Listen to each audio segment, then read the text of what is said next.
We have a lot to celebrate as the theater marks 90 years, opened its doors back in 1928. Since then, it has been the most iconic landmark in Knoxville, Tennessee. Yeah, and it has only gotten better.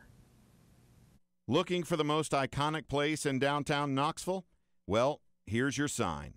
The Tennessee, the official theater of the Volunteer State. They opened the theater in 1928, but plans were drawn up in 1926, 27, and they broke ground in November of 1927, and only 11 months later they opened on October 1st. Less than a year after opening, America was hit by the Great Depression, and then World War II. Executive Director Becky Hancock says the Tennessee Theater not only survived, but thrived. The theater was active through the Depression. Of course, that was in 1929, but movies were still affordable enough for most people to come and enjoy the films every once in a while. And then through the World War II, this was a place where people came to get news about the war. There were newsreels that showed the headlines of the day on the screen before the movie. Some of the era's biggest stars came to the Tennessee, like Glenn Miller, Desi Arnaz, and silent film star Tom Mix.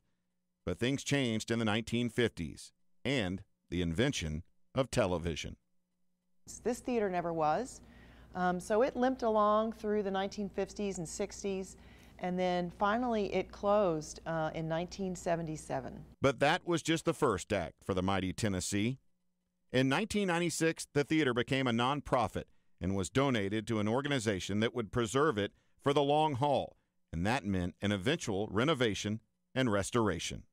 We closed in 2003, and we were closed for 19 months to complete a $25 million renovation. So we reopened resplendent and fully restored in January of 2005. The changes that were made were really superficial, like changing carpets and changing draperies, things like that. But all those beautiful chandeliers in the lobbies and the wall sconces, all of those are original, and they've been restored and rewired and brought back to their original perfection. But the ever-glowing sign and marquee out front did get its own important update.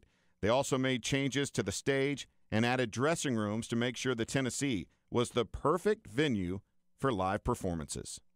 When we were planning the renovation, we really wanted to bring back the original marquee design and the original vertical sign. That was not part of the original plan for the renovation, so we raised extra money to pay for that.